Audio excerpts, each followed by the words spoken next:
নমস্কার বন্ধুরা, আজ আমরা জানব ভারতের এক মহান স্বাধীনতা সংগ্রামী ও সাহসী নেতা লালা রাজপথ রায়ের সম্পর্কে। তিনি জন্মগ্রহণ করেছিলেন 1865 সালে 28 জানুয়ারি পাঞ্জাবের এক গ্রামে। তাকে বলা হতো পাঞ্জাব কেসরি, মানে পাঞ্জাবের সিংহ।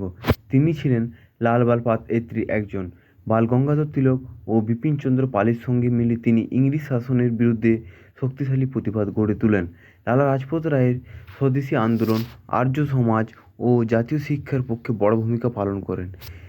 তিনি মানুষকে সাহস, শিক্ষা ও স্বাধীনতার দিকে নিয়ে যেতে চেয়েছেন। 1928 সালে ইংরেজ সরকার ভারতে সাইমন কমিশন পাঠায়, কিন্তু সেই কমিশনে কোনো ভারতীয় সদস্য ছিল না। তাই লালা রাজপথ রায়ের নেতৃত্বে এর বিরুদ্ধে তীব্র প্রতিবাদ হয়, যেখানে স্লোগান ওঠে সাইমন গো ব্যাক। এর বিক্ষোভ চলাকালীন পুলিশ তার ওপর ভয়ঙ্কর লাঠিচার্জ করে। এর আঘাতের কারণে কিছুদিন পর 17 নভেম্বর 1928 তার মৃত্যু হয়। তার মৃত্যুর বদলা নেন ভগৎ সিং, যিনি ব্রিটিশ অফিসারকে হত্যা করেন।